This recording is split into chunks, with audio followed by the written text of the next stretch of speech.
নেলি ব্লায়ের নাম শুনেছেন?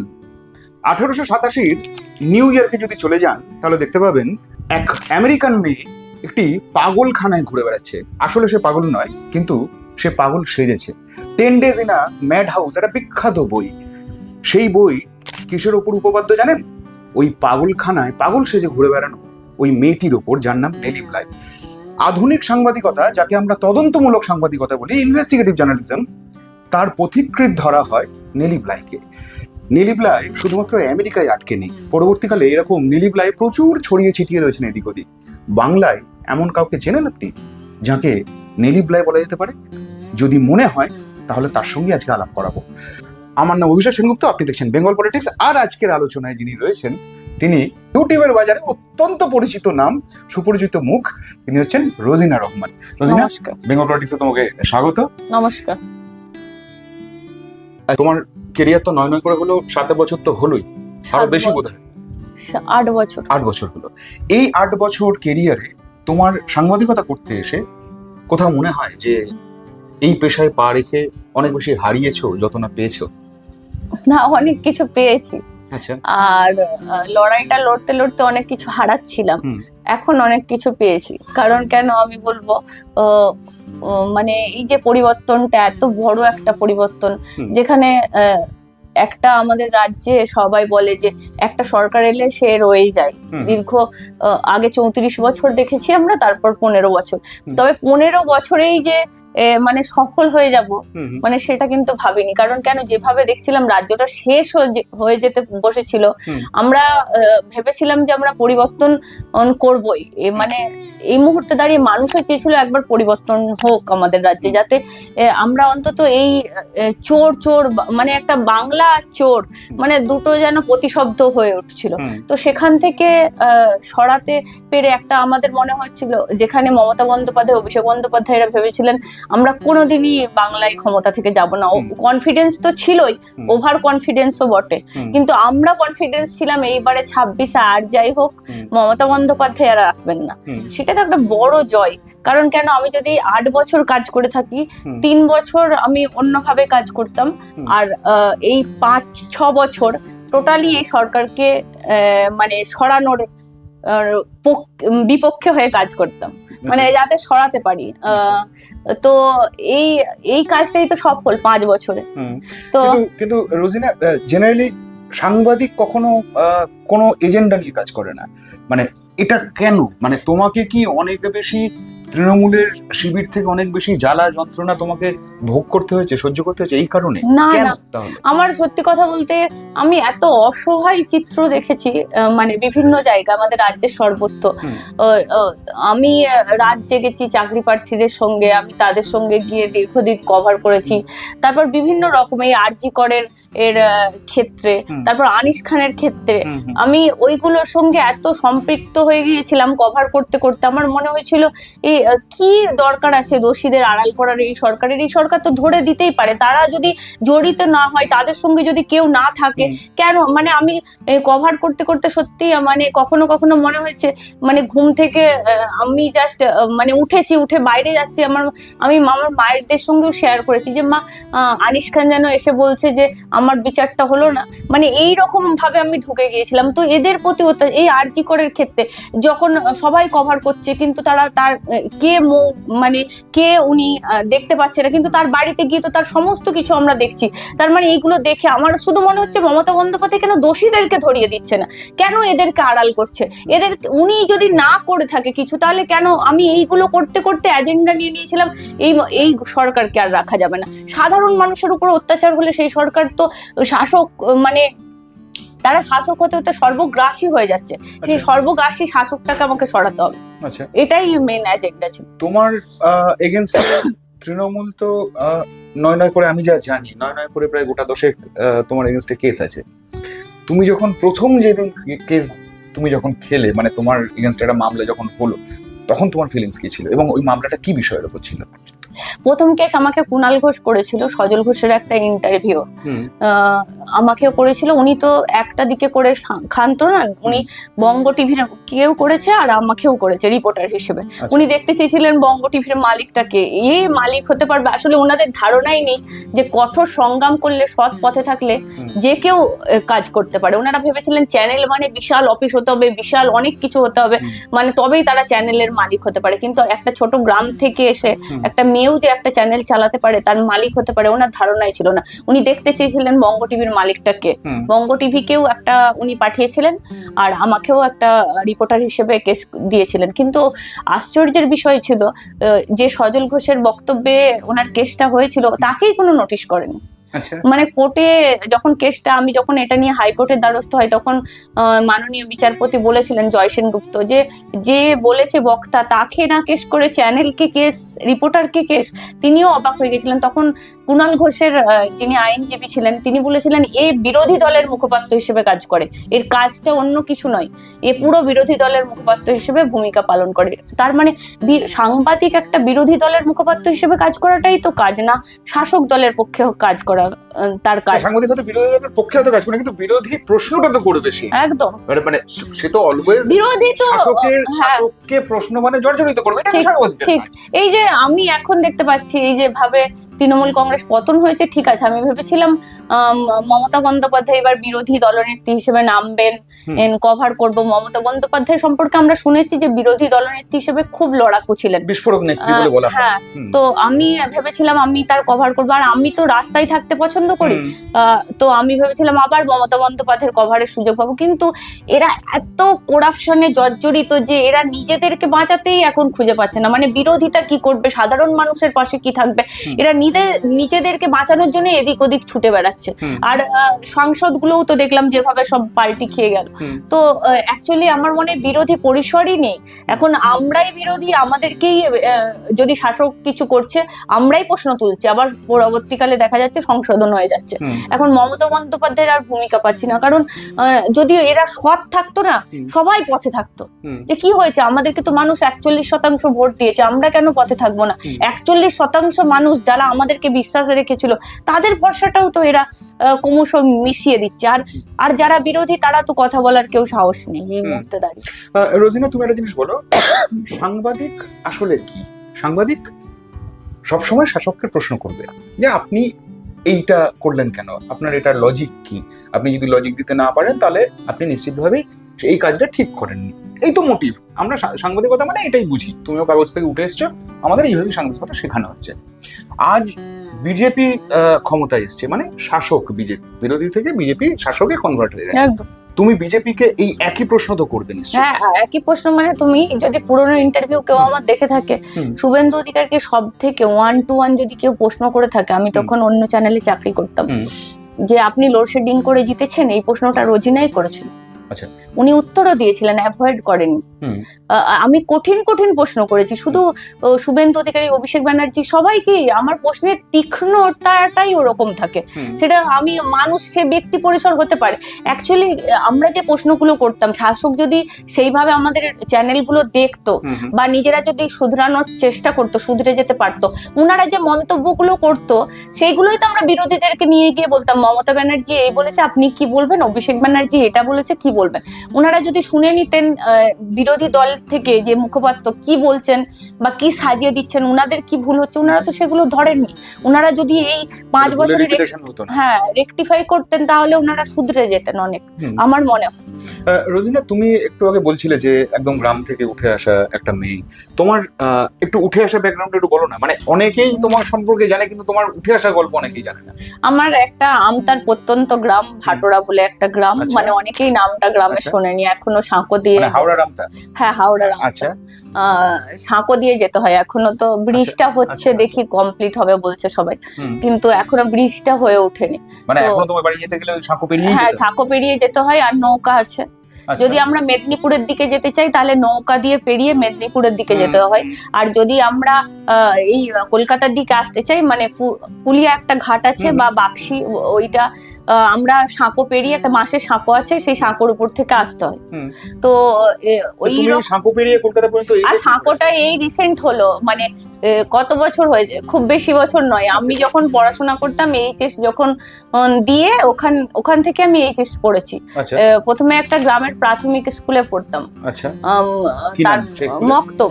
আচ্ছা আচ্ছা তারপর ওখান থেকে পড়ে ভাটপাড়া ইউনিয়ন হাই স্কুল, ওই আমাদের ওখান থেকে 15 সাবজেক্ট কি মিনিট ছিল তোমার? হেঁটে। আমার পলিটিক্যাল সায়েন্সে অনার্স ছিল, আচ্ছা আচ্ছা পলিটিক্যাল সায়েন্সেই মাস্টার্স, আচ্ছা সাইকোলজিতে ডিপ্লোমা, আর মাস কমেও ডিপ্লোমা আচ্ছা বেশ বেশ। বিদ্যাসাগর তো থেকে। তুমি কলকাতাতে কিভাবে এলে? মানে ওই যে কলকাতাতে- গল্পটা যে সাঁকো পেরিয়ে তুমি কলকাতাতে কিভাবে ঢুকলে? কলকাতাতে বঙ্গবাসী কলেজে আমার পড়তে আসা, আচ্ছা পলিটিক্যাল সায়েন্স অনার্স। না, একটা বাবার, আর আমাদের কলকাতায় একটা বাড়ি ছিল, মানে পুরোনো আমলের, বাবা যেহেতু সেন্ট্রাল গভর্নমেন্ট চাকরি করতো, আচ্ছা, টেলিফোনে চাকরি করতো বাবা। আচ্ছা আচ্ছা আচ্ছা তো আমাদের কলিং লেনে একটা বাড়ি ছিল রিপন স্ট্রিটে, হুম, এখনো আছে বাড়িটা। হুম। তো ওইখানেই বাবার সঙ্গে থেকে পড়াশোনা করা।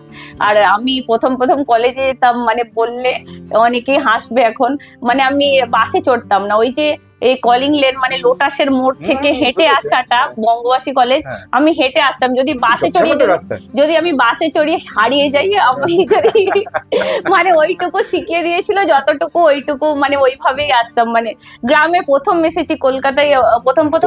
তোমার গ্র্যাজুয়েশন কমপ্লিট হলো কবে?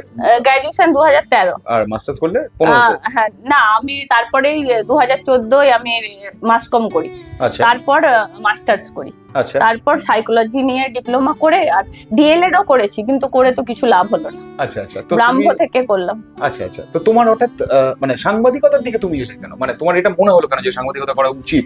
বা কোথাও একটা তো বেসিক তৈরি, যেমন ধরো আমার একটা পারিবারিক ইতিহাস আছে সাংবাদিকতা, আমার বাবা দীর্ঘদিন আনন্দবাজারের সাংবাদিক ছিলেন। হ্যাঁ তুমি আমার কেউ কোথাও ছিল না, কিন্তু আমার সাংবাদিকতা, যখন আমি পলিটিক্যাল সায়েন্স নিয়ে অনার্স পড়ি, তখন আমাদের পলিটিক্যাল সায়েন্সের স্যারেরা এই দেখতাম টিভিতে গিয়ে ডিবেটে অংশগ্রহণ আচ্ছা করতো। আচ্ছা তো আমার দেখে ভালো লাগতো, তখন ওই স্যারই আমাকে, উদয়ন বন্দ্যোপাধ্যায়, তুমি চিনবে নিশ্চয়ই খুব, চিনি, হ্যাঁ অবশ্যই। ওই স্যারই আমাকে বলেছিলেন যে রোজিনা তুমি মানে খুব বড় হবে। স্যার প্রথম দিনে আমাকে একটা টপিকে লিখতে দিয়েছিলেন, আমি লিখেছিলাম, তখনই স্যার বলেছিলেন। আমি তারপর স্যারের ডিবেট গুলো ফলো করতাম, দেখতাম, আমার ইন্টারেস্টটা গ্রো করে ওইভাবে। আর সবসময় না আমার প্রতিবাদী সত্তা মানে রয়েছে, যাই হয়ে যাক, মানে আমি প্রোটেস্ট করি, মানে স্রোতের উল্টো দিকে হাঁটার একটা প্রবণতা তোমার মধ্যে রয়েছে। হ্যাঁ, আবার মা মানে মা দল করতো, মা কংগ্রেসের নেত্রী ছিল, তো তখন একটা ঘটনা ঘটেছিল, আমি তখন ক্লাস 4-এ পড়ি। আমাদের ওখানে মানে সিপিএম এর তখন মানে মা বিরোধী দলনেত্রী ছিল কংগ্রেসের, তখন সিপিএম ক্ষমতায়। একটা মানে শ্রমিক দিবস হয়েছে, পতাকাটা উঠিয়েছিলাম, নামিয়েছিলাম, মানে সিপিএম এর। আমার ইচ্ছা হয়েছিল, সবাই করে, মায়েদেরকেও দেখেছি সব করে, সবাই চলে যাওয়ার পর ওটা করেছিলাম। তারপর আমার বাড়িতে পুলিশ এসে গেছিল, তখন আমার মা বললো যেমন করেছিস যা গিয়ে বল। তখন ওই ক্লাস 3-4-এ আমি পুলিশ ফেস করেছি। পুলিশ বলছে কে শিখিয়েছে তোমায় করতে? তোমার মা, তোমার দাদা? আমি বললাম আমাকে কেউ শেখায়নি, আমার নিজের ইচ্ছা হয়েছে, আমি করেছি। মানে সেই থেকেই মানে আমি ছোটবেলা থেকে এরকম কাজকর্মের সঙ্গে সেই শুরু আমার। তো তুমি সাংবাদিকতা পা রাখলে কোথায় প্রথমে, বর্তমানে?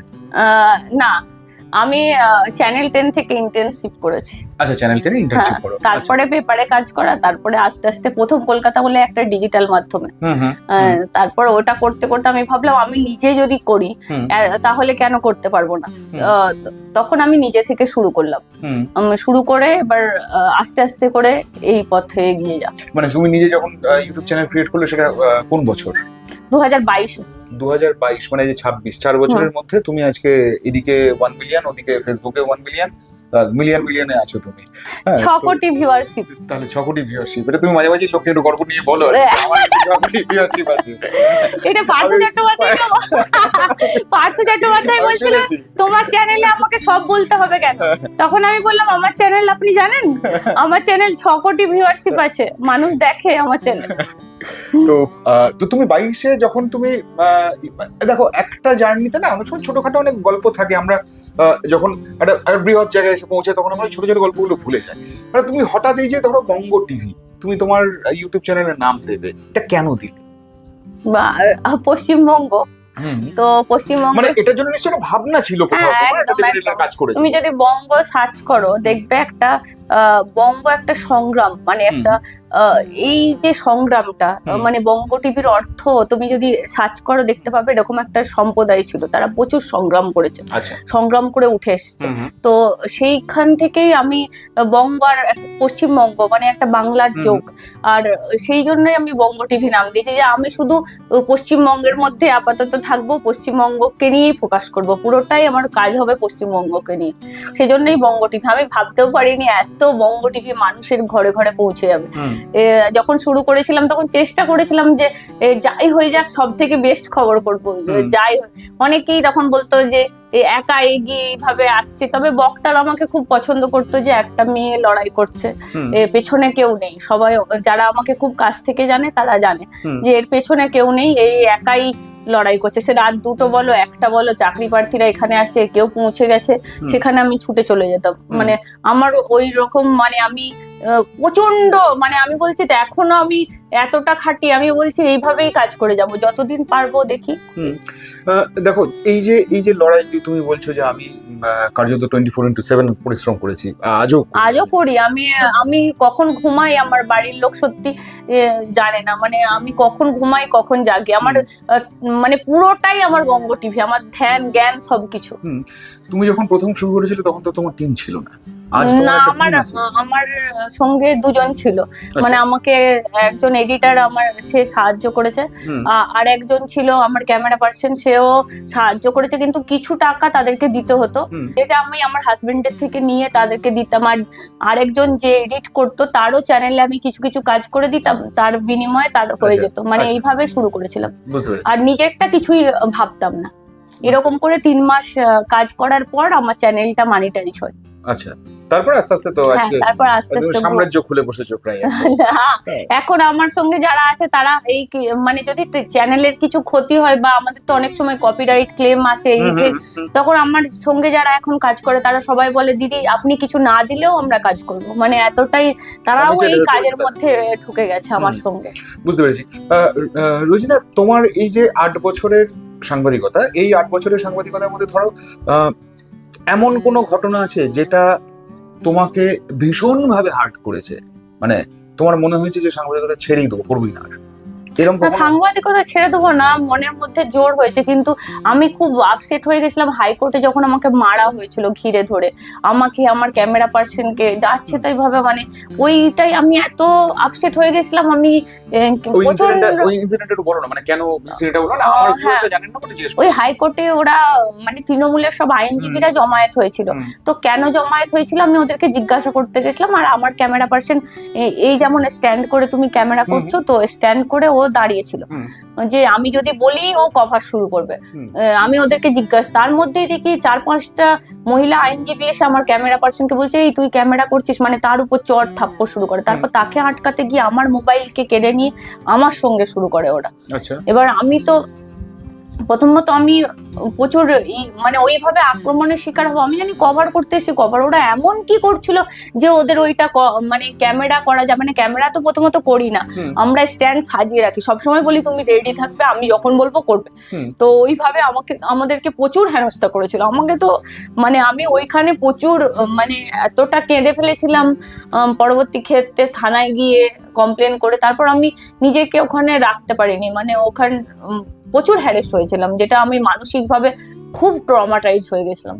মানে ওরা ওরকম করবে, আমি আইনজীবী, তারা আমাকে ওইভাবে, তাও ওরা আমাকে চেনে, রোজ হাইকোর্টের ওই লনে গিয়ে বসি কভার করি, তাও আমাদের সাথে এই যে ব্যবহার করেছে ওরা, যে আমাকে শারীরিক মানসিক ভাবে, আর আমার ক্যামেরা পার্সনকে তো ছেলে, ওকে 3-4 জন মেয়ে মিলে যেভাবে ঘিরে ধরে মেরেছে, মানে যাচ্ছে তাই। তো এই ঘটনাটার পর তুমি কি করলে, মানে তারপর আমি থানায় হেয়ার স্ট্রিট থানায় কমপ্লেন করি, ওটাকে নিয়ে হাইকোর্টের দ্বারস্থ হয়। হাইকোর্ট পুলিশকে ইনভেস্টিগেশনের কথা বলে, পুলিশের ইনভেস্টিগেশন তো যেমন তখন হতো, আমরা গেলে কিছুই হতো না, কিন্তু তবু হাইকোর্টের নির্দেশ ছিল, হাইকোর্টের দ্বারস্থ হয়েছিলাম, আমার আস্থা ছিল আইনের প্রতি আর বিচার ব্যবস্থার প্রতি বিশ্বাস ছিল। এখনো পর্যন্ত তো তাদের প্রতি কিছু হয়নি ব্যবস্থা, কিন্তু আমি হ্যারেস হয়েছি। আচ্ছা, রোজিনা, তোমার এই 8 বছরের সাংবাদিকতায়, মানে আমি এই 8 বছর সম্পর্ক মানে শব্দটাকে বলছি এর পেছনে কারণ হচ্ছে যে এটা কোথাও তোমার সংক্ষিপ্ত। আর একটা জিনিস, আর একটাই আমি খুব হার্ড হয়েছিলাম, যেটা আমি সাংবাদিকতা করি, আমার চ্যানেল, আমার কাজই টোটাল আলাদা। আমার বাড়ির সঙ্গে কোনো রকম সংযোগ নেই। আমার হাজবেন্ড সম্পূর্ণ অন্য প্রফেশন। তাকে নোটিশ, হ্যাঁ তাকে নোটিশ করেছিল, তাকে ডেকে পাঠিয়েছিল, তাকে 3 ঘন্টা 4 ঘন্টা পুলিশ থানায় জেরা করেছিল তাকে। আমি তো হাইকোর্টেরও দ্বারস্থ হয়েছিলাম, হাইকোর্ট বললো যাও, কিন্তু ও একটা সম্পূর্ণ অন্য প্রফেশন থেকে আমাদের সম্পর্কে কি বলবে। আমি প্রচুর টেনশনে ছিলাম আর ভাবছিলাম যে কি হবে, মানে আমি বুঝতে পারছিলাম না যে ওর মানসিক, পুলিশ ডাকা মানে আমরাই নিজেরাই ঘাবড়ে যাই, তো ওর ক্ষেত্রে কি হবে। তো তারপরে আমরা এইগুলো ইনসিডেন্ট গুলো আমার ক্ষেত্রে খুব খারাপ হয়েছে, যেটা সাংবাদিকের পরিবারকে পর্যন্ত টানা, মানে আমার পরিবারকেও টানা হয়েছে।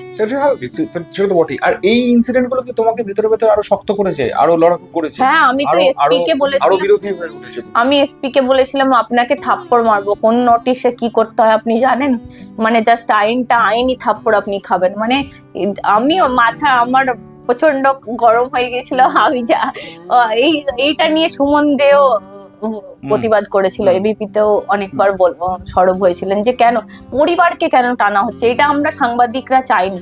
আমাকে যা খুশি করুন, আমার যদি ভুল হয়ে থাকে আমার পরিবারকে কেন টানছে, তার মানে পরিবারকে থ্রেট করে একটা কাজ বন্ধ করে দেওয়ার চেষ্টা হচ্ছে। রোজিনা, তুমি তোমার যে প্রশ্নটা করতে চাইছিলেন যে তোমার তো ধরো এই 8 বছরের স্প্যানে, মানে তুমি তোমাকে যদি আমি জিজ্ঞেস করি যে তুমি প্রথম 3টে খবর বলো, যে 3টে খবর কার্যত সে সময় শাসককে নড়িয়ে দিয়েছে। একটা সন্দেশখালী জবা রানীর কে দিয়ে যে ভিডিওটা করার চেষ্টা করেছিল অভিষেক বন্দ্যোপাধ্যায়, আইপ্যাকরা, সেখানে গিয়ে আমি জবা রানী প্রকাশ্যে বলেছিল আমাকে টাকা দিয়ে এটা করানো হয়েছে। তিনি স্বীকার করেছিল, তিনি বলেছিল আমাকে ওরা অন্যভাবে ভুল বুঝিয়ে করেছে, ওটা রাতের সিনই ছিল না, ওটাকে পুরোপুরি ডিসক্লোজ করা। আর আরেকটা ছিল পুলিশের ওয়াইফরা যখন প্রেস কনফারেন্স করছিল ওদেরকে উচিত প্রশ্ন করা, যে আপনারা অনুব্রত সময় কোথায় ছিলেন, তখন তো আপনারা এইগুলো বলেননি। এই কভারেজ গুলো, এই যে পার্থ চট্টোপাধ্যায়কে নাকি কেউ কোনোদিন সামনে থেকে চোর বলতে পারেনি, অনেকেই আমাকে শাসক দলের লোকেরাও বলেছে 2011 হলে তুই তো চর খেয়ে যেতিস। আমি জানি না উনি কেমন ছিলেন 2011, আমি তো অনেক ছোট ছিলাম। তো 2011 হলে এই ওনাকে গিয়ে সঠিক প্রশ্নটা করা, আরো অনেক আমার প্রচুর কভারেজ আছে। তুমি একটা তোমার সম্পর্কে একটা কথা বলা হয়, আমরা যারা ফিল্ডে কাজ করি তারা প্রায় এটা শুনি যে তুমি আসলে খানিকটা বিজেপি ঘেঁষা। হ্যাঁ, তো এটা তো তুমিও শুনেছো, মানে এমন নয় যে বিজেপি ঘেঁষা নয়, বিজেপির দালাল। আচ্ছা, এটা তো আমি তোমাকে এইভাবে বলতে পারি না? না, অবশ্যই, কেন বলতে পারো না, সেটা মানুষ বলে না, আমি স্পষ্টভাবে মানুষের কথাই তো আমার পক্ষে বলা সম্ভব নয়। এটা দেখো, সবকিছুর একটা শালীনতা রয়েছে, তো আমি তোমাকে এইভাবে কখনো বিজেপির দালাল বলা হয়। কারণ এইটা কেন বলা হয় তোমাকে? মানে আমাদের সত্যি কথা বলতে, আমরা বঙ্গ টিভির বেশিরভাগ বক্তা না বিজেপির আর সিপিএম এর। আচ্ছা, তো ওরা যারা খুব তোখর টিভিতে এসে ওরা তো বিশ্লেষণ করে, ওরা টিভিতে ডিবেট করে, আর আমার 1-to-1 যখন যাই তখন তারা প্রচুর মানে যে ক্ষুরোধর বলতে পারে তারই বঙ্গ টিভিতে চলবে। আমি এটাই মানে মাথায় নিয়ে নিয়েছিলাম। সেটা ওদের তৃণমূল কংগ্রেস তো কোনোদিন আমাকে ফেসই করতে পারেনি, ওই উচিত প্রশ্ন তো ওরা শুনে উত্তর দিতে পারবে না, সেই জন্য ওরা কোনোদিন আমাকে ফেস করেনি। এই জন্যই আমাকে বেশিরভাগ বক্তা বিজেপির তো পক্ষে হয়ে যেত, বিজেপির পক্ষে বেশিরভাগ বক্তব্যগুলো। বিজেপির মুখপাত্রকে ধরলে সে তো আর তৃণমূলের হয়ে কথা বলবে না, সে তো বিজেপির হয়ে বলতো। তো সেই এজেন্ডা সেট হতে আমাকে বিজেপি দাগিয়ে দেওয়া, তাতে আমার কিছু যায় আসে। মানুষ বুঝতে পারবে যে আমি কি, মানুষ আজ না হলেও কাল বুঝতে পারবে আমি কি। আমি যদি সেরকমই ইন্টেনশন থাকতো তাহলে তো আমরা অন্য কিছু, মানে আমরা সাংবাদিকতা ছেড়ে, কাজ ছেড়ে আমরা যেমন ছিলাম তেমনই আছি, সেইভাবেই কাজ করছি। রোজিনা, তোমার এই যে ধরো তুমি শুরুর দিকে বললে যে তুমি একটা পরিবর্তন আসুক, এটা গত 5 বছর ধরে তুমি চেয়েছো, মানে কায়মনোবাক্যে যাকে বলি আমরা বাংলায় আর কি। চেয়েছো মানে এইটাই আমি একদম মোটো করে নিয়েছিলাম। আমার চ্যানেল যারা দেখতো কায়মনোবাক্যে যাকে বলে আর কি বাংলায়, তুমি একদম ঠিক করে নিয়েছিলে যে এই পরিবর্তনটা আসুক। তুমি কি সত্যি এক্সপেক্ট করেছিলে এবার পরিবর্তন আসবে?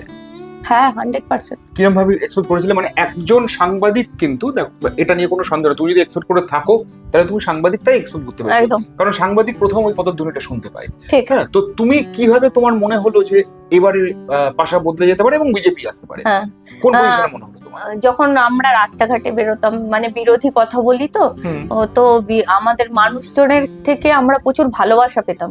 আচ্ছা। আমাদের কথা যদি মানুষ পছন্দ না করতো, মানুষ জড়িয়ে ধরে বলতো এবারে বাংলাটাকে বাঁচাও, এবার যাবে তো, না হলে কিন্তু সব শেষ হয়ে যাবে।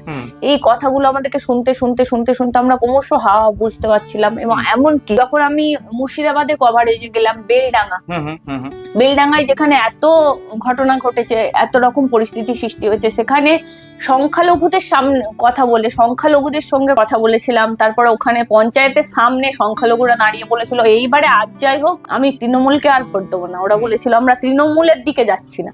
মানে আমি কভারেজেই বুঝতে পারছিলাম, শুধু বেলডাঙ্গা কেন বলবো, তোমার বেলডাঙ্গা, মুর্শিদাবাদ, তারপর তোমার একাধিক জায়গা, বহরমপুর, মানে এই জায়গাগুলো যদি সংখ্যালঘুরাও বলে যে আমরা ওদেরকে আর ভোট দেবো না, তখন আমি আজ করছিলাম তার মানে এরাও এত ক্ষিপ্ত, এরা তো মমতা বন্দ্যোপাধ্যায় বাধা, এরা তো মমতা বন্দ্যোপাধ্যায়কে ভোট দেবে। বেলডাঙ্গায় তখন আমি বিজেপির প্রার্থী যিনি ছিলেন তাকে বলেছিলাম আপনি কিভাবে এরকম হতে পারে, আপনাদের এখানে সংখ্যালঘুরাও এত ক্ষিপ্ত, এত তো ক্ষিপ্ত হওয়ার কথা নয়, এরা তো মমতা ব্যানার্জিকে চাওয়ার কথা। বলছে না, মমতা বন্দ্যোপাধ্যায়কে আর কেউ চাইছে না। আমি বিভিন্ন জায়গায় কথা বলে বুঝতে পারছিলাম যে মমতা বন্দ্যোপাধ্যায় রিপিট হবে না এবারে, মানে ধরাশায়ী যে হবে। আমি সত্যি কথা বলতে আমি তার আগের দিন রাত পর্যন্ত আমি জানি শিওর যাই হয়ে যাক 180টা হবে বিজেপি, এটা আমি ভেবেই নিয়েছিলাম। আমি ঘুমিয়েছিলাম, সকালে আমি ফল ঘোষণাটা বলছি, আমি বলার সুযোগ পাইনি, মানে ঘুমিয়েছিলাম, মানে ছুটে গিয়ে আমার হাজবেন্ড বলছে এই উঠো উঠো, পরিবর্তন হচ্ছে, প্রচুর হারে দেখাচ্ছে। আমি তখন বলছি তাই নাকি, আমি তো বিশ্বাসই করতে পারিনি। আমি তো ভাবছিলাম কি হবে, আমি মানে সারা রাত আমি মানে জানি এরকম হবে, কিন্তু যখন ক্রস করছে তখন আমি বুঝতে পারছি যে এতটা মানুষের ক্রেজ ছিল। আমি 180টা ভেবেছিলাম, যাই হয়ে যাক 180টা, সেখান থেকে 208 হয়ে গেল শেষ পর্যন্ত। শুভেন্দু অধিকারী, মুখ্যমন্ত্রী শুভেন্দু অধিকারী, তুমি মুখ্যমন্ত্রী শুভেন্দু অধিকারী 10-এ তুমি কত দেবে? মানে তুমি দেখো, গত 5 বছর ধরে তুমি বারবার শুভেন্দু অধিকারীকে মিট করেছো, একাধিক ইন্টারভিউ করেছো, ফলে তুমি তার চারিত্রিক গুণাবলী তুমি যেমন জানো, তার অ্যাগ্রেসিভ পলিটিক্স তুমি জানো, তার একটা ডেফিনেটলি শুভেন্দু অধিকারীর প্রতি একটা বহু মানুষের একটা প্রত্যাশা রয়েছে, সেটা তুমি জানো। তো সেই অ্যাঙ্গেল থেকে তুমি কতটা প্রত্যাশা, 1 মাস যদিও হয়েছে, কতটা প্রত্যাশা পূরণ উনি করার মতন জায়গায় রয়েছেন বা পৌঁছাতে পেরেছেন, বা শুভেন্দু অধিকারীকে তুমি কোন জায়গায় দেখতে চাও, এই সব মিলিয়ে তোমার মানে কিভাবে তুমি ব্যাখ্যা করবে শুভেন্দু অধিকারীকে? দেখো, আমি যদি বেশি বলি তাহলে সবাই আবার বলবে বিজেপির দালাল, কিন্তু অনেস্ট বলছি আমি। শুভেন্দু অধিকারীকে যদি তুমি 10-এ কত দেবো বলো, শুভেন্দু অধিকারীকে 10-এর মধ্যে মাপা যায় না। কারণ শুভেন্দু অধিকারী সত্যি একটা নেতা, কেন বলবো, শুভেন্দু অধিকারী হচ্ছে প্রকৃত জননেতা। কালকে আমি নেতাজি ইন্ডোরে কভার করছিলাম, মানে কভার করতে করতে তো আমি গাড়িটা নিয়ে বেরিয়েছি, জাস্ট বেরিয়ে যাচ্ছি, পুলিশ বলছে এই সিএম ঢুকলো। তখন আমারই ক্যামেরা পার্সন বাইরে থেকে বলছে এটা যদি মমতা ব্যানার্জি হতো কতক্ষণ ঘেরে রাখতো, আমরা বুঝতেই পারলাম না উনি ঢুকলো। মানে এই যে একটা বিষয়, এই যে একটা বিষয়, এই যে 1 ঘন্টা ধরে রাস্তা মানুষের মতন হয়ে থাকা, মানে এটা বাড়তি কিছু না। আমি নিজে কালকে তোমার নেতাজি ইন্ডোরের কথা বলছি, তুমি বিশ্বাস করো দাদা, আমি জাস্ট গাড়িটা নিয়ে বেরোচ্ছি, একটু ক্রস করেছি, মানে গেট থেকে একটু, তখন সিএম ঢুকলো। তাহলে তো আমাদেরকে আটকে দেওয়া উচিত, মানে সবাইকে আটকে দেওয়া উচিত, শুধু প্রেস হিসেবে নয় আমাদেরকে। কিন্তু সিএম ঢুকলো, আমি বুঝতেই পারলাম না। আমার ড্রাইভার বলছে হ্যাঁ দিদি অনেকগুলো গাড়ি ঢুকলো, সিএম ঢুকলো। মানে এই যে বিষয়, মানুষকে হ্যারেস না করে সে তার মতো তার কাজ করছে। সিএম মানে সিএম। নবান্নই আমি গেছি, একটা নবান্নই একটা কি কভারেজে, ওখানে যে শুভেন্দু অধিকারী আছে তুমি বুঝতেই পারবে না। আর মুখ্যমন্ত্রী থাকলে চারদিকে পুলিশ একদম ঘিরে থাকা, মানে এই জন্য আমি বলছি শুভেন্দু অধিকারী জননেতা, উনি জনগণেরই মুখ্যমন্ত্রী। কোনো সেই রকম ভাবে আমি দেখছি না যে মুখ্যমন্ত্রী আসবে মানে একটা বিশাল ব্যাপার। যেদিন মুখ্যমন্ত্রী কাঁথি গেলেন সেদিন আমি মুখ্যমন্ত্রীর বাড়িতে গিয়েছিলাম, কিন্তু একটা ছোট গাড়ি ঢুকলো, তখন বলছে এই আজকে সিএম আসতে পারে, একটা ছোট গাড়ি ঢুকতে। তখন আমি মানে উনি একদম সাধারণই আছে, এইরকম সাধারণ যদি উনি থাকতে পারেন মানুষের মধ্যে, তাহলে শুভেন্দু অধিকারী আজকে শুধু আমাদের রাজ্যের নেতা হয়ে থাকবে না, দেশের নেতা হবে। আচ্ছা। মানে শুভেন্দু অধিকারী শুধু মুখ্যমন্ত্রী হিসেবে থাকবে না, একসময় দেশের এই যে আমরা দেখছি অমিত শাহ, নরেন্দ্র মোদী, জেপি নাড্ডা, মানে এরকম যে একটা প্রথম পরিসর সারির দেখতে নেতা পাচ্ছি, যাবে। হুম। সেরকম প্রথম সারিতে শুভেন্দু অধিকারী থাকবে একদম। তুমি মিলিয়ে নিও, আজ এই ইন্টারভিউটা পরবর্তীকালে যদি কোথাও যায়, হুম। এইটা এইটা রয়ে যাবে তোমার আর্কাইভেও নিশ্চয়ই রয়ে যাবে। হুম, হুম, হুম। তাই শুভেন্দু অধিকারী আজকে শুধুমাত্র রাজ্যের মুখ্যমন্ত্রী হয়ে থাকবেন না, উনি দেশের নেতা হবে, আচ্ছা। কারণ সেই গুণগুলো সেই উনার মধ্যে রয়েছে। হুম। এক মাসের বিজেপির সরকারের যে পূরণ হলো, তুমি এটাকে কিভাবে দেখছো? মানে দেখো, বুলডোজার নেমে পড়েছে রাস্তায়, হকার উচ্ছেদের ব্যাপার স্যাপার রয়েছে, পশ্চিমবঙ্গ দিবস নিয়ে বিতর্কের শেষ নেই। আজকে যোগা দিবস সকালে পালন হলো, কিন্তু 7 দিন ধরে রেড রোড আটকে রেখে, ফলে বিজেপি বিতর্কে আছে একবারে। বিজেপি যে পুরো সারাক্ষণ মানুষজন স্তুতি করছে, স্তব করছে, ব্যাপারটা এরকম নয়। না, আমি তারপরেও তুমি এক মাসকে কিভাবে তুমি ব্যাখ্যা করছো? ঠিক, আমি বলছি যতটা মানে পরিবর্তন যে এসেছিল, মানুষ যতটা আশা করেছিল যে এই যে লক্ষ্মী ভান্ডারটা ঘুরিয়ে অন্নপূর্ণা ভান্ডার মানে সবাই পাবে, সেখানে দেখা গেল অন্নপূর্ণা ভান্ডারটা সবাই পেল না। অন্নপূর্ণা ভান্ডারটা যাদের অনেক কিছু আছে তার মধ্যে কিছু কিছু এমন কিছু লজিক ঢোকানো হয়েছে, সেখানে সবার ক্ষেত্রে পেল না। এখান থেকে একটা মহিলাদের, বিশাল অঙ্কের মহিলাদের ক্ষোভ জন্মেছে। হকার উচ্ছেদ যেটা তুমি বলছো, ও হকার উচ্ছেদের ক্ষেত্রেও ক্ষোভ জন্মেছে। কিন্তু আমি একটা কথা বলবো, যেটাকে আমরা হকার উচ্ছেদ বলছি, আমি রিসেন্ট দার্জিলিং যাচ্ছিলাম, ট্রেনে যারা চা বিক্রি করছিল, ঝুড়ি ভাজা, বাদাম ভাজা, বলছে দিদি আমরাই তো হকার, আমরা তো কোথাও ঘেরে বসে কখনো ছিলাম না। আর যাদেরকে উচ্ছেদ করে দেওয়া হচ্ছে তারা তো বেআইনি ভাবে, তারাই বলছে দাদা, একদম অনেস্ট। আমি ওনাদেরকেই জিজ্ঞেস করলাম এইগুলো কি হচ্ছে, তো তখন তারাই এই কথাগুলো বললো যে তবে ওদেরকে যদি একটা জায়গা দিয়ে দেয় তাহলে সেক্ষেত্রে অনেক ভালো হবে। এরকমই তারা নিজেরাই বললো যে ওরা তো হকার নয়, আমরা ঘুরে ঘুরে ট্রেনে বিক্রি করছি, আমরা হকার। আর তবে প্রথমেই মানুষ দেখছে বুলডোজার, প্রথমেই মানুষ দেখছে একটা বিধ্বংসী ব্যাপার, সেটাকেই মানুষ বেশি করে হাইলাইট করার চেষ্টা করছে। কিন্তু যেগুলো কাজ যেগুলো করার চেষ্টা করছে শুভেন্দু অধিকারী, আমি আশা রাখছি, আমি এখনো পর্যন্ত আশা হারাচ্ছি না। সবে 1 মাস হয়েছে, তুমি এই 1 মাসের মধ্যে তো আর মানে তুমি আশা করতে পারো না যে 1 মাস হলো গোটা বাংলা শুভেন্দু অধিকারী সময় লাগবে। শুভেন্দু অধিকারী যে সব কন্ট্রোল করছে তা না, উনি মুখ্যমন্ত্রী অবশ্যই, কিন্তু তিনি তো মন্ত্রী নিযুক্ত করেছেন, তারপর তাদের সঙ্গে সবাই কাজ করছে, আমলারা রয়েছে। এবার কিভাবে কাজ হচ্ছে সেটা কিন্তু এই মুহূর্তে একটা ব্যাপার, সেটা শুভেন্দু অধিকারী কতটা কন্ট্রোল করতে পারবে, কতটা আগে দেখা যাক কি হয়। একটা জিনিস রোজিনা, তুমি আমায় বলো যে এই যে সাংবাদিক হিসেবে একটা কাজ করা, বিতর্ক ফেস করা, বা বিরোধীদের পাল্টা কাউন্টার কোয়েশ্চেন করা, সে শাসক হোক বিরোধী হোক, পাল্টা মানে কাউন্টার কোয়েশ্চেন করা, এই যে পরিস্থিতি, এই পরিস্থিতির মধ্যেই যেতে যেতে একজন সাংবাদিক অনেক মোল্ড হয়, অনেক বদল হয়। তোমার ক্ষেত্রে এই বদল হয়েছিল? মানে আমি বলতে চাইছি এই অ্যাঙ্গেল থেকে যে তুমি কি কখনো ভোটে দাঁড়ানোর প্রস্তাব পেয়েছো? আমি ভোটে দাঁড়ানোর একটা পেয়েছিলাম, কিন্তু আমি না করে দিয়েছিলাম যে এত তাড়াতাড়ি আমার ক্ষেত্রে সম্ভব নয়। কারণ নিশ্চয়ই বিজেপি থেকে পেয়েছিলে? না, বিজেপি থেকে নয়, অন্য দল থেকে। কোন দল থেকে? অন্য দুটো দল থেকে। আচ্ছা, দুটো দল রইলো কি কি? সিপিএম আর কংগ্রেস রইলো? না না, সিপিএম আর কংগ্রেস থেকে নয়, আমি দুটো দল থেকে পেয়েছিলাম, কিন্তু আমার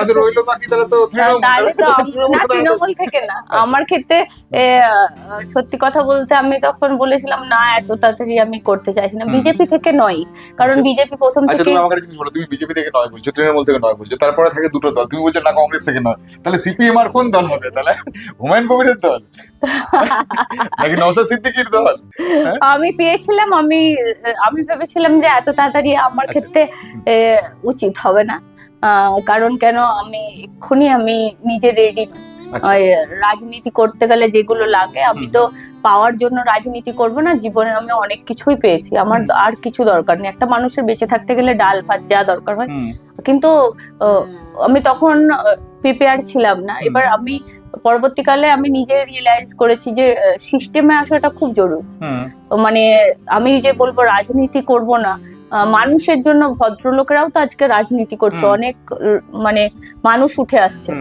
রাজনীতি করব না এই বিষয়টা আমার তখন মনে হয়েছিল করব না, একদম স্ট্রিক্টলি মানা করে দিয়েছিলাম।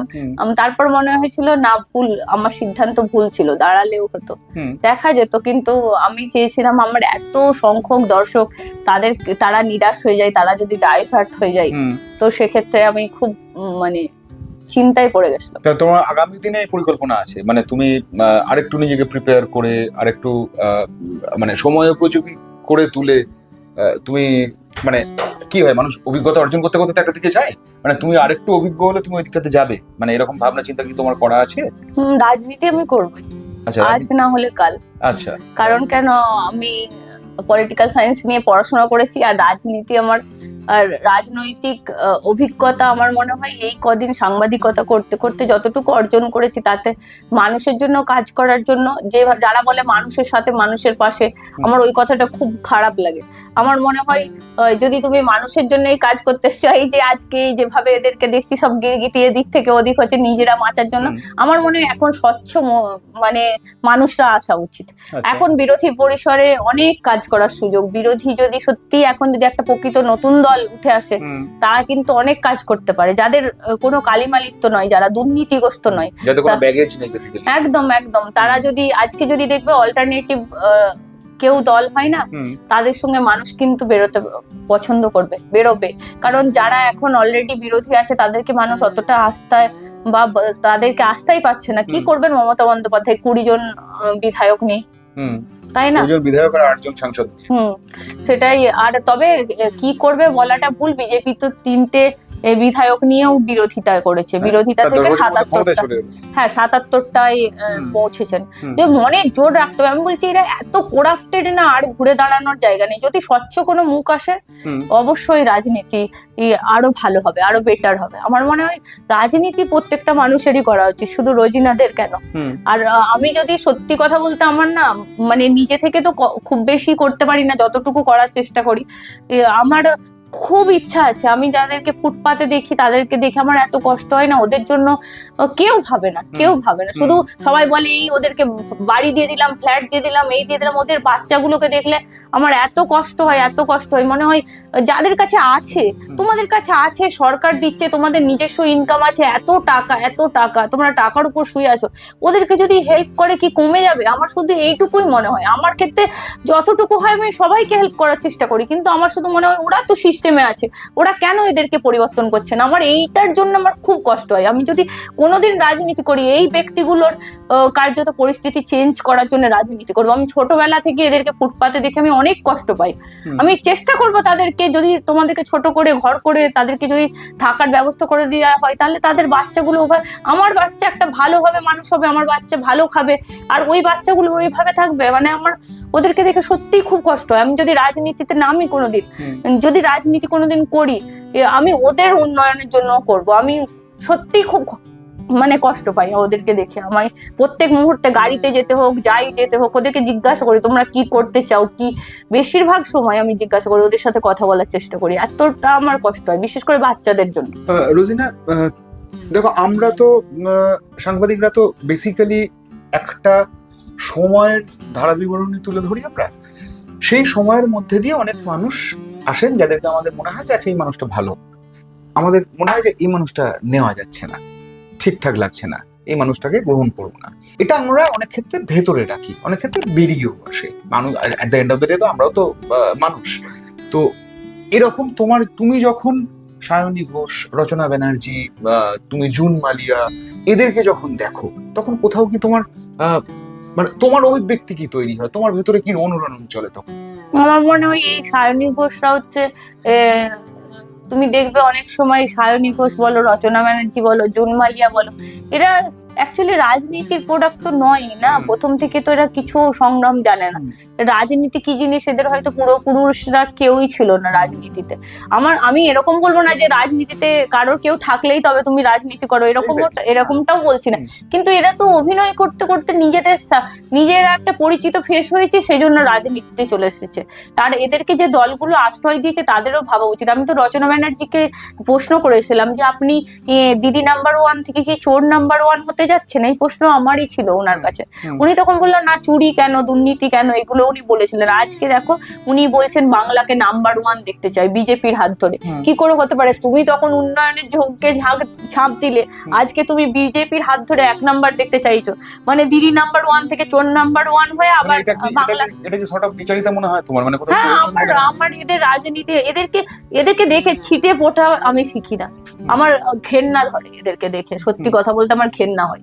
এদের এই বড় বড় দুটো বক্তব্য দিয়ে দিলাম, মঞ্চে উঠে গান করলাম, আমার মনে হয় না। এই আরো অনেক রাজনীতিবিদ আছে, শিল্পী, তাদেরকে দেখে অনেক শেখার আছে। এই যেমন আমি তোমায় শিল্পী, আমি তো বলবো রুদ্রনীল ঘোষ, রূপা গাঙ্গুলি, দেখবে তুমি ওদের সঙ্গে মিশলে, শিখলে তুমি অনেক কিছু, পাপিয়া অধিকারী, আরো সব রয়েছে, অনেক কিছু শিখতে পারবে, যে অনেক কিছু শেখার আছে। তো আমার এই রাজনীতি, এদেরকে দেখে আমার কিছু, মানে এদের শুধু চটকদারিতা আর শুধু স্বার্থপরতা আর সুবিধাবাদী এই স্বভাবের এই চরিত্র। তার মধ্যে তো কোয়েল মল্লিককেও দেখলাম, বাবা উনি কিভাবে রাজ্যসভায় দাঁড়ালেন, আমার মনে হাজবেন্ডের চাপেই উনি দাঁড়ালেন, না হলে কোয়েল মল্লিককে আমরা যেভাবে দেখেছিলাম, কোয়েল মল্লিক ওরকম মানে ঝট করে রাজনীতিতে এসে যাবেন আমি ভাবি। তুমি এই ব্যাখ্যাটা খুব গভীরে ঢুকে তুমি এই ব্যাখ্যাটা করলে। তুমি একটা জিনিস কোথাও কি কখনো কম্পেয়ার করো, মানে যদি তুমি একটা বাঞ্চ, তুমি যদি সায়নী ঘোষ, রচনা ব্যানার্জি, জুন মালিয়া এদের ধরো, ঠিক উল্টো দিকের বাঞ্চে ধরো তুমি দীপশিতা ধর, মীনাক্ষী মুখার্জি, শতরূপ ঘোষেরা দাঁড়িয়ে রয়েছে, তুমি এর উল্টো দিকটাতে যখন তুমি পা রাখো, তখন তুমি তোমার কাছে শিক্ষার কি একটা অন্যরকম একটা আধার তৈরি হয়? হ্যাঁ, যেমন ধরো মীনাক্ষী মুখার্জি, সত্যি দীপশিতা ধর, তারপর তোমার আমি আরো একটা কথা বলবো, তোমাদের যে নামটা তোমরা অনেক সংবাদ মাধ্যম হয়তো ব্যবহার করো না, সৈকত গিরি, মেদিনীপুরের প্রকাশপুর থেকে একদম এসে এত অনেস্টলি রাজনীতি করে না সৈকত দাকে। উনি হয়তো অতটা চটকদারি ফেসবুক অতটা করে না, সেই জন্য আমরা অতটা, উনি ভিড়ের মধ্যে সিপিআই থেকে, যেহেতু এরা সিপিএম থেকে বলে বেশি গ্রহণযোগ্যতা পায়, উনি সিপিআই থেকে। তারপর সৃজন ভট্টাচার্য, অনেকেই আমার ভালো লাগে, প্রতিকুর রহমানকেও আমার খুব ভালো লাগে। উনি তৃণমূলে যেতে পারে, সেটা তার ইচ্ছা, কিন্তু আমার প্রতিকুর রহমানকেও প্রচুর ভালো লাগে। আর মীনাক্ষী মুখার্জি, দীপশিতা ধর, এদের রাজনৈতিক পরিসরই আলাদা। আর দীপশিতা ধরের তো একটা রাজনৈতিক পরিবার রয়েছে, তো সে তো সেইভাবেই করে, একদম সিম্পল। একদম মীনাক্ষী মুখার্জিও কতটা মানে একদম সাধারণ থেকে রাজনীতি করার চেষ্টা করে। এই তো এক ঝাঁক মুখ, মানে এরা সত্যি লড়াই করার মুখ। আর সত্যি কথা বলতে এরা লড়াই করার মুখ একজনের জন্যই, মোহাম্মদ সেলিম না হলে হতো না। মোহাম্মদ সেলিম না হলে এই ইয়ং জেনারেশনকে তুলে আনার লক্ষ্য মানে কারো থাকতো না। এত ইয়ং তোমরা লড়াই করো, হ্যাঁ মোহাম্মদ সেলিম, কারণ কেন সেলিমটা নিজেই বলে ওরাই বক্তব্য দেবে, এখন কেন আমার বক্তব্য, ওরা দেখ না, ওদের থেকে নে না। মানে এই যে এগিয়ে দেয়া, এই যে আফরিনের উত্থান, মানে বালিগঞ্জে মোহাম্মদ সেলিম, নতুন মুখ কিভাবে তুলে আনতে হয় উনি জানেন, কাকে কিভাবে করতে হয়। আমি তো সত্যি ওনার এই যে উনি থাকবেন, উনি সর্ব জায়গায় বিচরণ করবেন, এত মানুষটা আড়ালে থাকে না, মানে আমি খুব প্লিজ ওই রাজনীতিবিদ। অনেকেই বলবে মোহাম্মদ সেলিম সম্পর্কে একাধিক কথা বলবেন, কিন্তু আমি মোহাম্মদ সেলিমকে যেভাবে দেখেছি, খুব মানে নিজে আত্মপ্রচার এইভাবে আমি সেটা কিন্তু দেখিনি, খুব ভালো। রোজিনা, তুমি ঠিক যেভাবে তুমি সিপিএম এর সম্পর্কে অনেকখানি বিষয় তুলে, এমনকি তুমি সিপিআই সম্পর্কে বললে, সৈকত গিরি সম্পর্কে বললে, তুমি একটা জিনিস, মানে তোমার কি তৃণমূলে তুমি কি আতশবাজ দিয়ে কোনো ভালো লোক খুঁজে পাওনি? না, আমি পেয়েছি তো, অনেক ভালো ভালো মুখ আছে। দেবাংশু ভট্টাচার্য রয়েছে, অনেকে আমাকে ট্রোল করে দেবে হয়তো, দেবাংশু খুব ভালো, সুদীপ রাহা খুব ভালো। তুমি দেবাংশুকে কেন তুমি মানে কোন অ্যাঙ্গেলে তুমি দেবাংশুকে ভালো বলছো? মানে আমি খারাপ ভালো না, আমি দেবাংশু আমি তোমার লজিকটা জানতে চাই। হ্যাঁ একদম, আমি তো বলছি দেবাংশু অ্যাকচুয়ালি, দেখো সোশ্যাল মিডিয়া থেকে, যার কোনো রাজনৈতিক পরিবারে কেউ নেই, যার কখনোই কেউ নেই, সোশ্যাল মিডিয়া থেকে লড়াই করে এসে মমতা ব্যানার্জির মতো একটা নেত্রীর কাছে পৌঁছে যাওয়া, সেখান থেকে একটা উত্থান হওয়া, অনেক মানে একদম সাধারণ। ওর বাড়ি তো আমি গেছি, দেখেছি, খুবই সাধারণ, অনেকে অনেক কথা বলতে পারে। দেবাংশু, সুদীপ রাহা, আমার ওদেরকে খুব ইয়ং যারা তাদেরকে আমার খুব ভালো লেগেছে। কেন সুদীপ রাহা, তারপর তোমার সুপ্রিয় চন্দ্র, এই নর্থ বেঙ্গলের একজন, মানে যারা ইয়ং, যাদের সঙ্গে মেশার সুযোগ পেয়েছে, তাদের ক্ষেত্রে আমার খুব ভালো লেগেছে। রোজিনা, একদম শেষ পর্বে আমি তোমার কাছে একটা প্রশ্ন খুব সিরিয়াসলি করতে চাই। তার কারণ হচ্ছে সাংবাদিকের ধারাটা সেই কারণে আমি তোমাকে করতে চাই। সেটা হচ্ছে যে আজকে বিজেপি শাসক, আর তুমি বরাবরই অ্যান্টি এস্টাবলিশমেন্ট মেন্টালিটি নিয়ে সাংবাদিকতা করেছো। শাসকের বিরুদ্ধে তুমি দাঁড়িয়েছো যে শাসকের ত্রুটি তুলে ধরবো। আজ বিজেপির বিরুদ্ধে ত্রুটি তুলে ধরছো? অবশ্যই। আমার এর মধ্যেই তুমি কভারেজ দেখবে যে এবিভিপির যে ছেলেটা গিয়ে একটা প্রিন্সিপালকে হুমকি দিল, তারপরেই তো তাকে মানে সরিয়ে দিল আমার খবরের পরে। যেগুলো এরা অন্যায় করছে সেগুলো অবশ্যই আমি তুলে ধরছি। অনেকেই এদের বিরুদ্ধে, সবাই বলবেন তাহলে দিদি বিভিন্ন রকম অন্নপূর্ণা ভান্ডারের ফর্মের ক্ষেত্রে এখন অনেক ফর্মটা পাল্টেছে, আমি প্রথম প্রতিবাদ করেছিলাম। কেন অনেকে বলছে তোমার পোস্টগুলো বিজেপির বিরুদ্ধে হয়ে যাচ্ছে। আমি বলি আমার তো বিজেপি তৃণমূলের নয়, যারা অন্যায় করবে তাদের বিরুদ্ধে আমার পোস্ট হবে। এই যে একাধিক এই যে সাংসদদেরকে নিয়ে নিচ্ছে বা এইগুলো এইদিকে ওইদিকে চলে যাচ্ছে, সবাই ভেঙে যাচ্ছে, এগুলো নিয়ে তো প্রশ্ন আমরাই তুলছি। এগুলো কি, এদের রাজনৈতিক কেরিয়ার কি হবে, এদের রাজনৈতিক পরিসর কি হবে, এগুলো নিয়ে তো আমরা প্রশ্ন করছি। প্রতি সাংবাদিকের তো একটা ডিজায়ার থাকে, মানে একটা স্বপ্ন থাকে, একটা ইচ্ছে থাকে যে এইটা যেন সাংবাদিকতা জীবনে যেন আমি দেখতে পাই চোখে, বা আমি কখনো করছি বা কারোর ইন্টারভিউ, এরকম কি তোমার কোনো স্বপ্ন আছে যে ওই পার্টিকুলার লোকটা একটা ইন্টারভিউ করতে পারলে তোমার মনে হবে যে আমার একটা স্বপ্ন পূরণ হলো? সত্যি কথা বলতে আমার সবার ইন্টারভিউ করা হয়ে গেছে। প্রধানমন্ত্রী ইন্টারভিউ করেছো? না, প্রধানমন্ত্রীর ইন্টারভিউ করিনি। স্বরাষ্ট্রমন্ত্রী অমিত শাহের কাছে একবার পৌঁছে গিয়েছিলাম ইন্টারভিউ এর জন্য। আমি তখন বুঝতে পারিনি যে ওনারা গ্রাউন্ড চ্যানেলে কথা বলেন না বা কিছু এরকম, মানে সবার ইন্টারভিউ করা হয়েছে মোটামুটি। আমি পশ্চিমবঙ্গের ক্ষেত্রে বলছি, সর্বভারতীয় ক্ষেত্রে দেখো আমি পৌঁছাতে পারিনি। পশ্চিমবঙ্গের সবারই করা হয়েছে, মমতা ব্যানার্জির করা হয়নি। তবে মমতা ব্যানার্জির আমি করতেও চাই না, কারণ কেন মমতা ব্যানার্জি নিয়ে আমি প্রচুর ইন্টারেস্টেড ছিলাম। যখন দেখছি এত করাপ্টেড, নিজেকে গুছাতে ব্যস্ত, তখন আর আমার ইন্টারেস্ট নেই যে উনার একটা ইন্টারভিউ করি কোনো ভাবে। অভিষেকের 1:1 করেছো? অভিষেক 1:1 নয়, একসঙ্গে ওনাকে 3টে প্রশ্ন করেছি। আচ্ছা, মানে 3টে প্রশ্ন, প্রেস কনফারেন্স নয়, ওই সামনাসামনি ধরে। আচ্ছা আচ্ছা, 3টে প্রশ্ন করেছি। 1:1 ছিল না, সবাই বুম ধরেছিল। আর শুভেন্দু অধিকারী তো করেইছি অনেকবার, আর কারোর করার ইচ্ছে নেই। এই যে অমিত শাহের সঙ্গে যে সম্প্রতি তোমার দেখা হয়েছিল, তিনি তোমায় কি বললেন?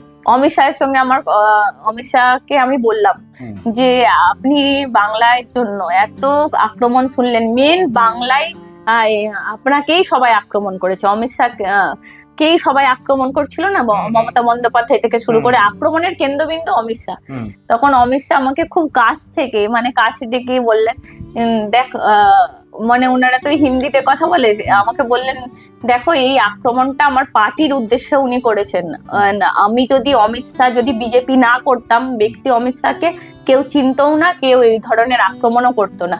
আজকে বিজেপি পার্টি করতাম বলেই এই আক্রমণ করেছে। কখনো আমাকে উনি একটা কথা বললেন যে কখনো ব্যক্তিগতভাবে কোনো কিছু নেবে না, যে কাজটা তুমি করছো তার জন্য হয়তো সমালোচনা সহ্য করতে হতে পারে, সেটা তুমি সেইভাবেই নেবে। মানে একটা দেশের স্বরাষ্ট্রমন্ত্রীর থেকে এটা কিন্তু আমি শিখলাম যে কত কুল মাইন্ডে এরা রাজনীতি করে, আর আমরা একটুতেই উত্তেজিত হয়ে যাই, কেন আমাকে বলবে, কেন আমাকে করবে। কিন্তু ওনার একদম শান্ত মেজাজে, মানে দেশের স্বরাষ্ট্রমন্ত্রীর থেকে এই উপদেশটা আমার খুব কাজে লাগলো। মানে জেপি নাড্ডার সঙ্গেও কথা হয়েছে এবার, মানে অনেক সর্বভারতীয় নেতা, নীতিন নবীন, মানে অনেকের সঙ্গে মিট করার সুযোগ পেয়েছি, একদম কাছ থেকে এরকম কথা বলার সুযোগ পেয়েছি। এটাই স্বরাষ্ট্রমন্ত্রীর ওই কথাটা আমি সত্যিই ভুলতে পারবো না। আমার জীবনেও যদি ব্যক্তিগত ক্ষেত্রে কেউ আক্রমণ করে, আমি কুল থাকার চেষ্টা করবো। উনার এই উপদেশটা আমার সারা জীবন কাজে লাগবে, অমিত স্যার এই উপদেশটা। আর শুভেন্দু অধিকারীর ক্ষেত্রেও উনারা এত কুল থাকে, কুল মানে এত সুন্দরভাবে রাজনীতি করে, এগুলো তো শেখার বিষয়। এগুলো ধীরে ধীরে শিখছি, আর খুব কাছ থেকে শিখতে সুযোগ পেয়েছি। আমি আশা করি আরো অনেক কিছু শিখতে পারবো, তো এইভাবে এগিয়ে যাবো। আর সেই কারণে তুমি এসবগুলো শিখে তারপর আস্তে আস্তে তুমি রাজনীতির ময়দানে পা রাখবে আর কি। একদমই, একদম একদম। নাহলে তো মানে প্রথমেই বাঘের মুখে পড়ার দরকার নেই, মানে এই সায়নী ঘোষদের মতো ওই নৈবিদ্যের নাড়ু সাজিয়ে দিয়ে তো দরকার নেই। কষ্ট করো, খাটো, যদি সত্যি নিজের জায়গা তৈরি করো, তারপরে একেবারেই তাই। তাহলে আজকে এই পর্যন্তই। বাঁশের সাঁকো পেরিয়ে এসে বাঁশের কেল্লা তৈরি করেছিল, এটা যদি বলা হয় তাহলে একটু কম বলা হবে, বরং বলা উচিত সাহস যে তার আগ্রাসন দিয়ে কেউ যে একটা নিজস্ব একটা ধারা বা নিজেকে আলাদা তৈরি করে ফেলতে পারে, আলাদা করে ফেলতে পারে, সেটা রোজিনাকে দেখলেই মনে হয়। আশা করি আপনাদের এই এপিসোড ভালো লাগলো। তাহলে দেখা হচ্ছে পরের আবার কোনো একটা ভিডিওতে। ভালো থাকবেন। রোজিনা, ভালো থেকো। একদম।